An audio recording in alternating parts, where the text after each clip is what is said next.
When was the last time you looked in the mirror and didn't recognize the person staring back at you?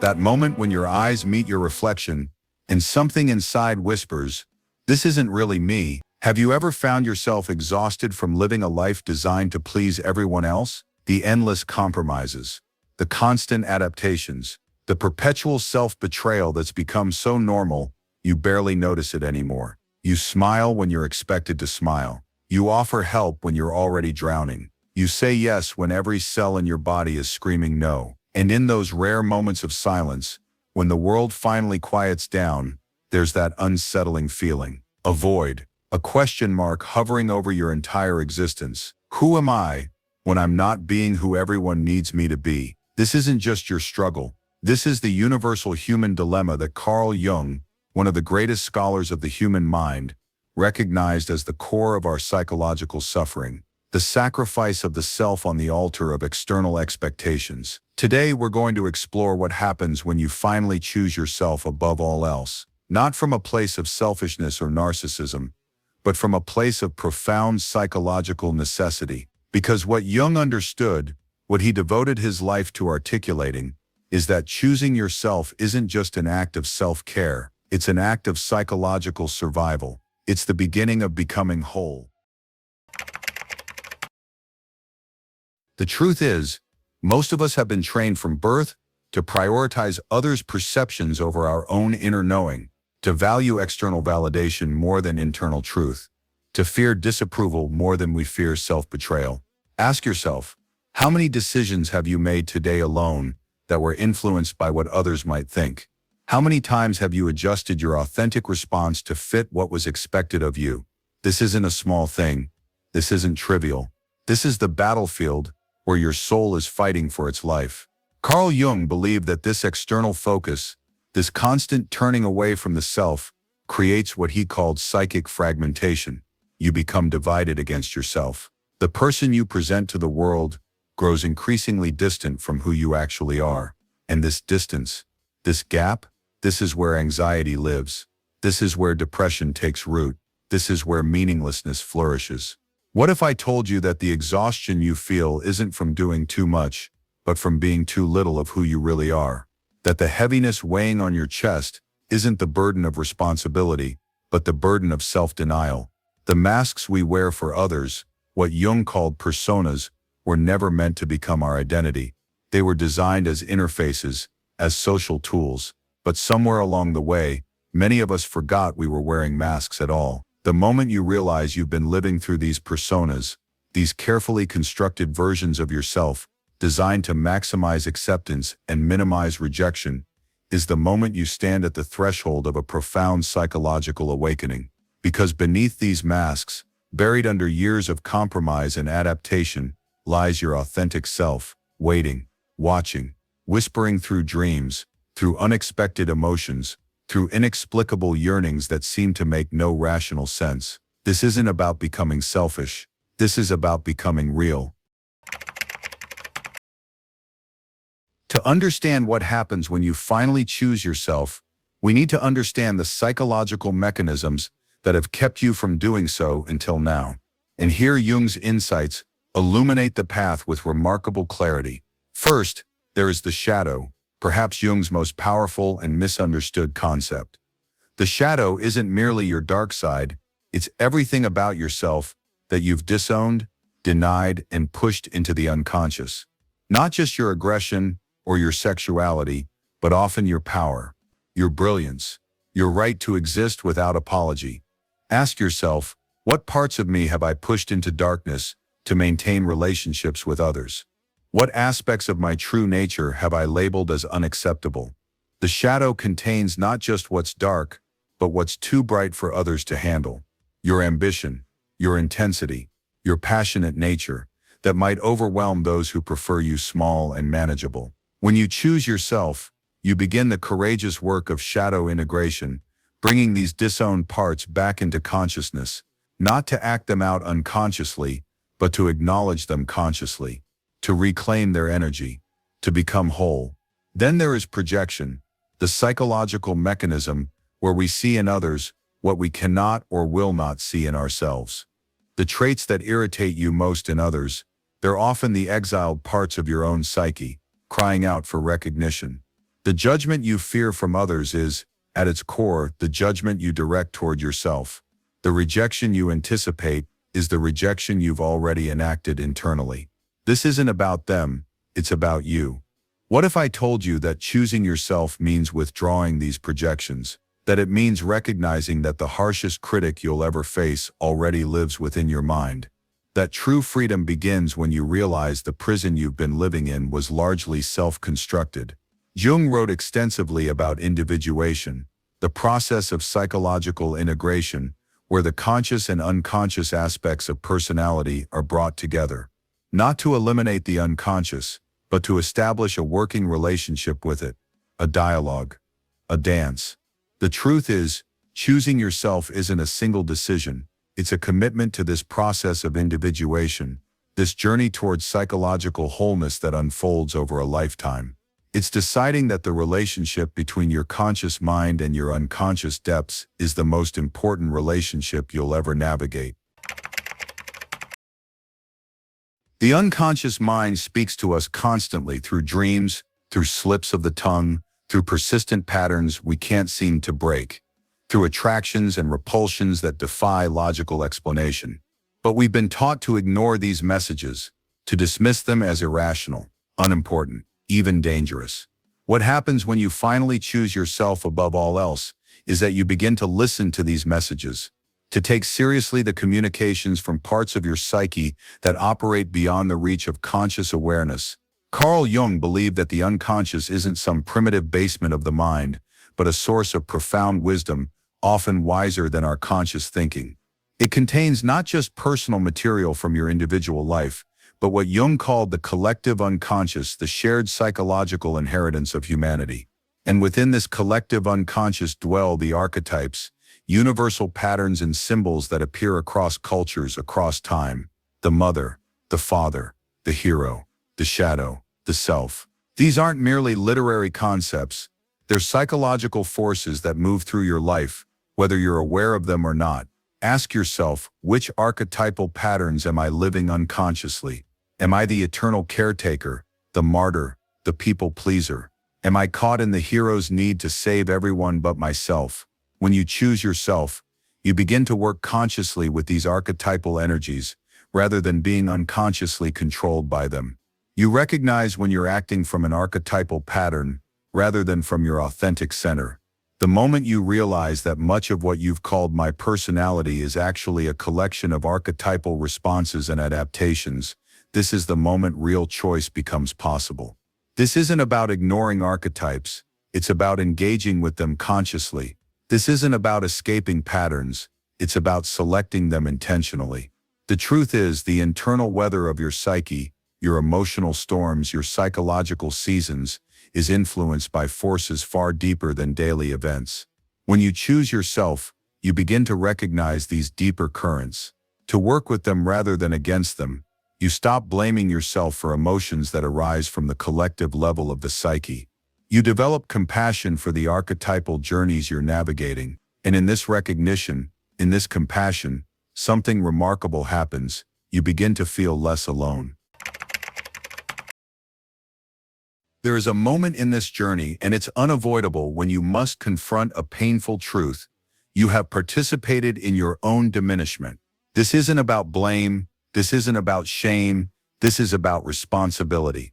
What if I told you that while others may have failed to see, validate, or support your authentic self, the decision to abandon that self was ultimately yours? That at some point, usually early in life, you made the unconscious choice that adaptation was safer than authenticity? Jung understood that we all make this choice. We all, to some degree, sacrifice aspects of our true nature on the altar of belonging, of safety, of love. But he also understood that there comes a time when this sacrifice no longer serves us, when the cost of continued self-betrayal becomes too high, when the soul itself begins to protest through symptoms, anxiety, depression, meaninglessness, physical illness. These aren't simply medical conditions to be medicated away. They're often messages from the self saying, enough, no more, return to me. The moment you realize that you are both the prisoner and the jailer, This is the moment real freedom becomes possible. Because if you've participated in your own imprisonment,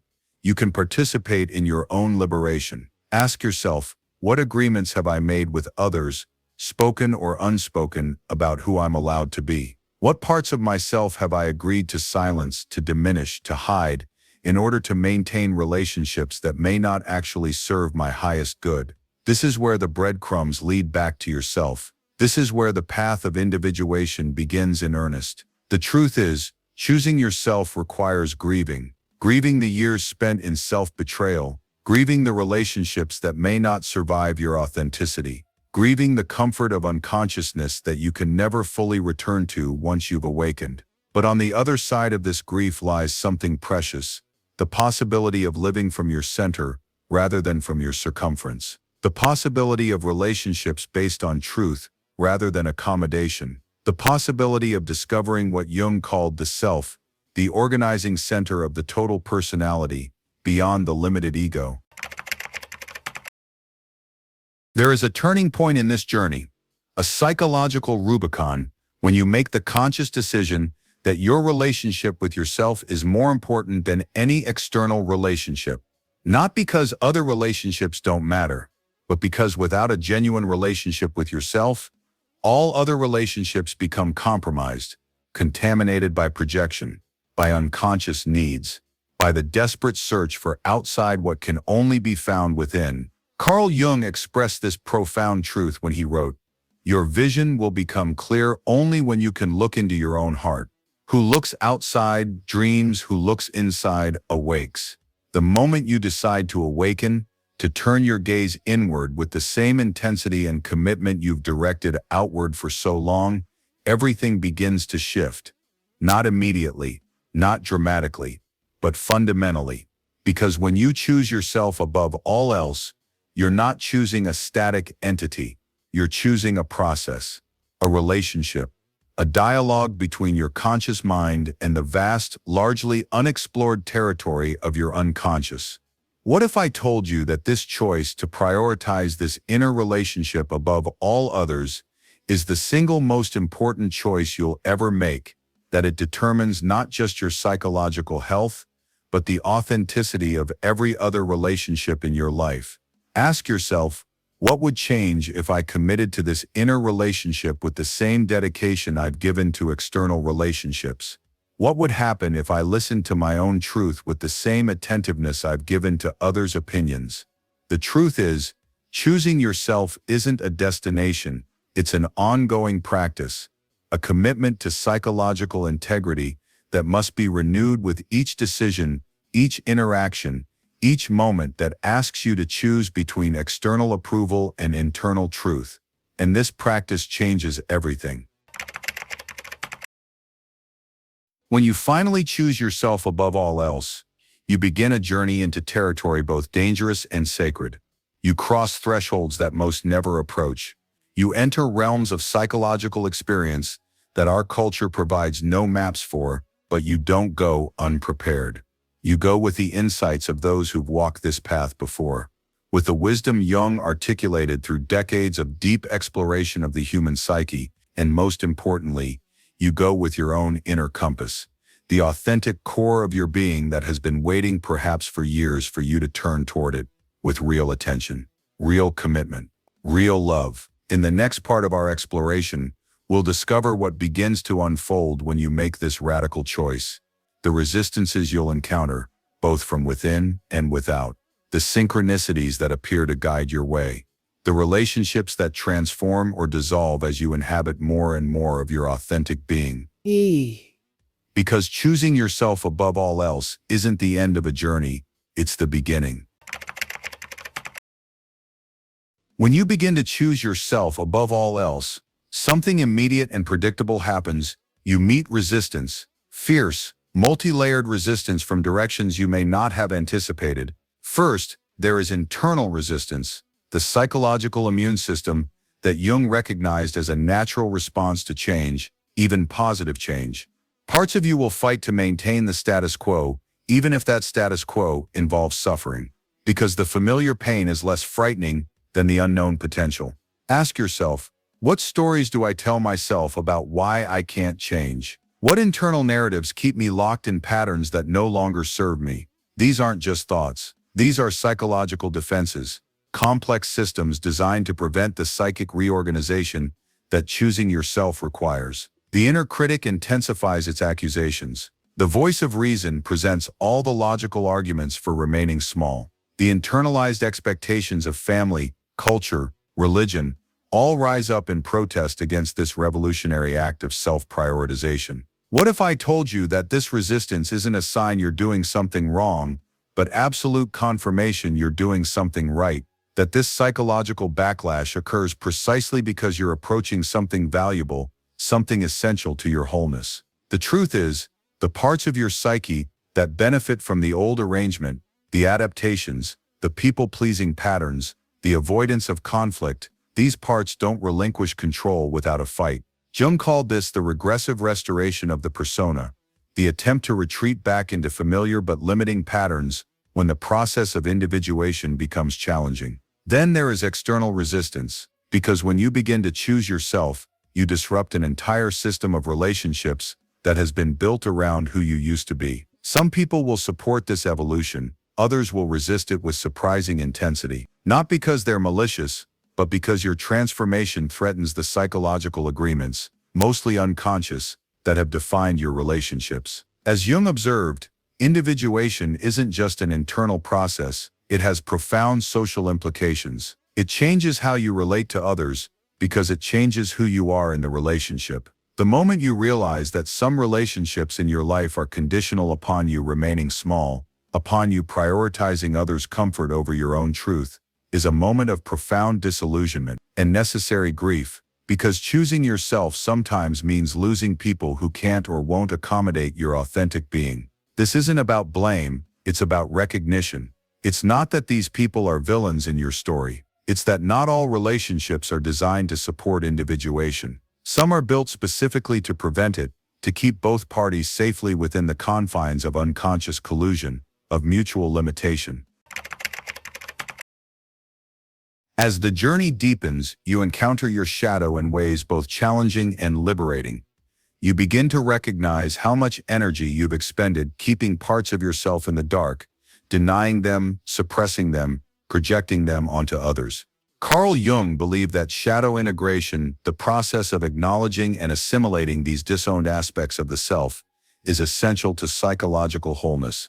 He famously stated, "One does not become enlightened by imagining figures of light, but by making the darkness conscious." The truth is, choosing yourself means choosing all of yourself, not just the parts that are socially acceptable, not just the aspects that make others comfortable, but the fullness of your being, including what has been labeled as too much, too intense, too complex, too difficult. Ask yourself, what parts of my authentic nature have I suppressed because they didn't fit the image others had of me? What aspects of my true self have I denied expression because they threaten the status quo of my relationships? When you choose yourself above all else, you begin the delicate work of reclaiming these exiled aspects, not to act them out destructively, but to acknowledge their existence, to understand their needs, to integrate their energy into conscious living. What if I told you that the parts of yourself you've rejected most vehemently often contain the qualities you need most desperately, that your disowned aggression holds your healthy boundaries, that your denied vulnerability contains your capacity for real intimacy, that your suppressed creativity houses your unique purpose? Shadow integration isn't about becoming someone new, it's about becoming who you already are, beneath the layers of adaptation and compromise. And as this integration progresses, something remarkable happens. Your projections begin to withdraw. You start to see others more clearly because you're no longer using them as screens for your own disowned material. This isn't about them, it's about you. The harshness you perceived in others begins to soften as you acknowledge your own inner critic. The judgment you've feared from the world diminishes as you recognize your self-judgment. The rejection that seemed to surround you transforms as you stop rejecting essential parts of yourself. Jung understood that shadow work changes not just your inner landscape but how you perceive and interact with the outer world. He wrote, "Everything that irritates us about others can lead us to an understanding of ourselves. The moment you realize that much of what you've attributed to others has actually been projection, this is the moment relationships begin to transform, to clarify, to become based more on reality than on unconscious transference. And in this clarity, you find new freedom, not just from others' opinions but from the distortions of your own perception. As you continue choosing yourself, prioritizing your authentic needs, honoring your inner truth, integrating your shadow, you may notice something curious beginning to happen, meaningful coincidences appearing in your life, connections that cannot be explained by cause and effect, events that carry a sense of significance beyond rational explanation. Carl Jung called these synchronicities a causal connecting principles that seem to reflect the internal process of individuation in the external world, as if reality itself were responding to your psychological evolution. This isn't magical thinking. This is what Jung described as the psychological law of compensation, the tendency of the unconscious to complement or balance the conscious attitude. As your conscious alignment with your authentic self increases, the unconscious responds by producing experiences that support and guide this alignment. Ask yourself, what unexpected encounters, opportunities, or revelations have appeared since you began choosing yourself more consistently? What doors have opened without apparent effort on your part? The truth is, when you choose yourself above all else, you align with what Jung called the self, the organizing center of the total personality that exists beyond the limited ego. And this alignment creates a different relationship with life itself. Synchronicities aren't rewards for good behavior. They're natural manifestations of psychological coherence, of reduced internal contradiction, of decreased splitting between conscious and unconscious. What if I told you that the universe isn't punishing you when you choose yourself, but actually conspiring to support your authenticity? That the fear of negative consequences for honoring your truth is largely a relic of childhood experience that no longer applies to your adult reality. The moment you realize that choosing yourself actually creates more harmony in your life, not less, this is the moment a profound fear begins to dissolve. The fear that honoring yourself means sacrificing connection, opportunity, security. In fact, the opposite often proves true. As Jung observed, individuation, the process of becoming psychologically whole, doesn't separate you from the world. It connects you to it in more authentic, more meaningful ways. You begin to recognize that you are not just in the world, you are of it, part of its intricate web of meaning and relationship, and your authentic participation in this web brings a sense of rightness, of alignment, that no amount of adaptation or people-pleasing can provide. Perhaps nowhere are the effects of choosing yourself more evident than in your relationships, because when you change the relationship with yourself, every other relationship must naturally transform in response. Some relationships deepen as you bring more authenticity to your interactions, as you withdraw projections and relate from your center rather than your circumference. Certain connections evolve to meet this new level of truth. People who value the real you step forward. Relationships based on mutual growth and genuine seeing become possible. Other relationships fade, those built on mutual unconsciousness, on unspoken agreements to remain small, on shared projections rather than authentic connection. These naturally dissolve as they can no longer accommodate who you're becoming. Carl Jung understood this phenomenon well. He wrote, "The meeting of two personalities is like the contact of two chemical substances. If there is any reaction, both are transformed." The truth is, choosing yourself transforms not just who you are in relationships, but which relationships persist in your life. It acts as a kind of evolutionary pressure, selecting for connections that can support your continued growth and releasing those that cannot. Ask yourself, which relationships in my life respond positively when I show up more authentically?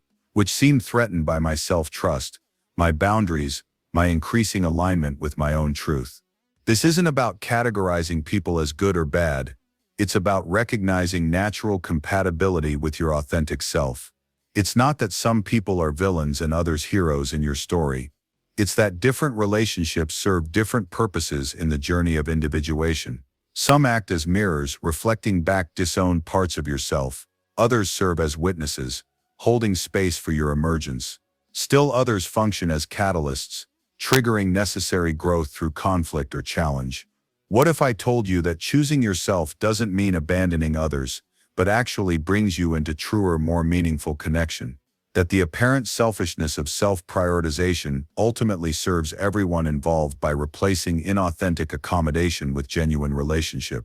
The moment you realize that real love doesn't require self-abandonment, that in fact the capacity to love others is directly proportional to your ability to love yourself, this is the moment relationships transform from obligations to gifts, from burdens to expressions of freedom.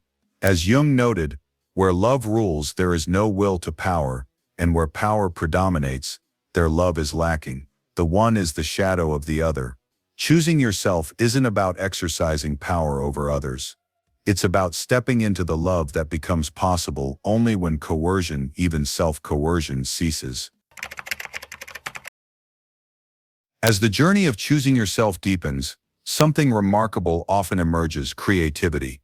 Not necessarily artistic expression, though that may be part of it, but the fundamental creativity of authentic living, the capacity to respond to life from your center rather than from conditioned patterns. Carl Jung recognized creativity as a natural outcome of psychological integration, of establishing dialogue between the conscious and unconscious minds. He wrote, "The creation of something new is not accomplished by the intellect, but by the play instinct acting from inner necessity." This inner necessity is what begins to guide your life as you continue choosing yourself above all else. Not external pressures, not others' expectations, but the authentic impulses arising from your deepest being. The truth is, choosing yourself liberates energy that was previously consumed by internal conflict, by the exhausting maintenance of personas, by the constant monitoring of others' responses. And this liberated energy naturally flows into creative expression, whether through art, relationships, work, or simply a more original way of being in the world. Ask yourself, what wants to express through me that I've been suppressing? What creative impulses have I denied because they didn't fit my adapted identity or others' expectations of me? This creative emergence isn't just about producing something external, it's about becoming a creator of your own life, moving from passive recipient of circumstances to active participant in your own unfolding. What if I told you that choosing yourself is the prerequisite for discovering your unique contribution to the world, that your authentic purpose can only emerge when you stop attempting to fulfill purposes assigned to you by others? The moment you realize that your life itself is a creative act, that each choice, each response, each expression can flow from authentic being rather than conditioned reaction.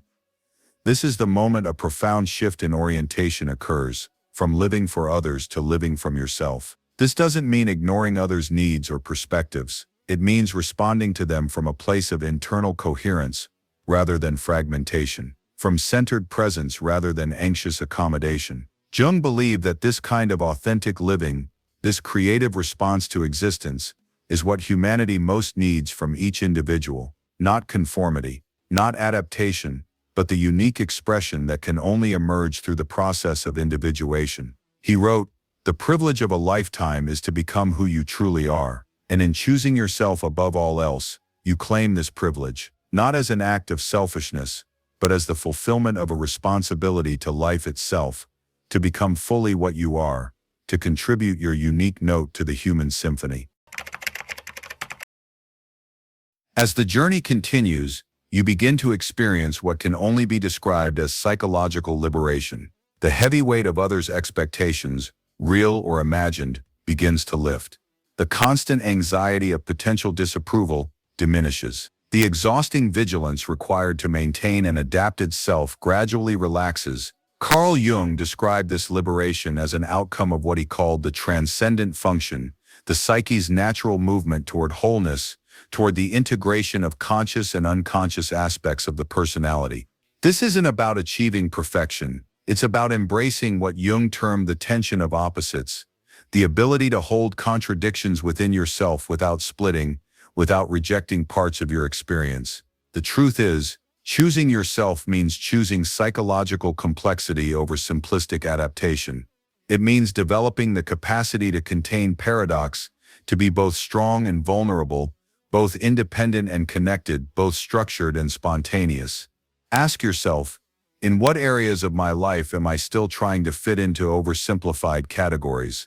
Where am I still choosing either or instead of both? And as this psychological liberation progresses, you find yourself less reactive to external triggers, the buttons that others could so easily push to activate your defenses, your people-pleasing, your need for approval.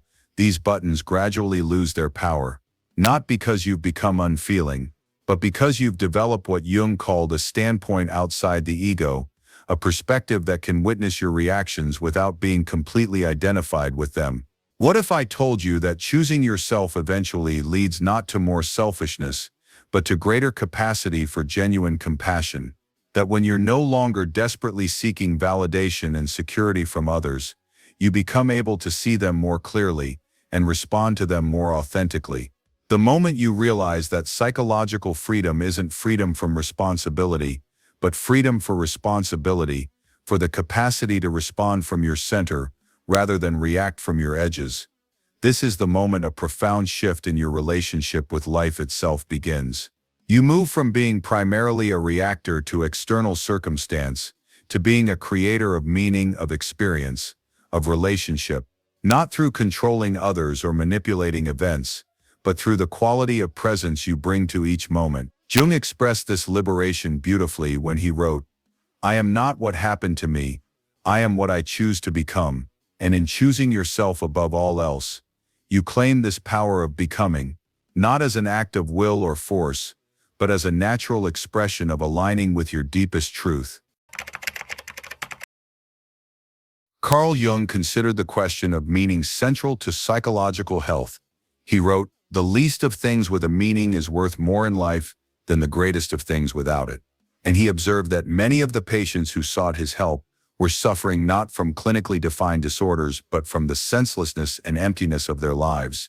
The truth is, choosing yourself above all else eventually leads not to narcissistic self-absorption, but to the discovery of your place in a larger story.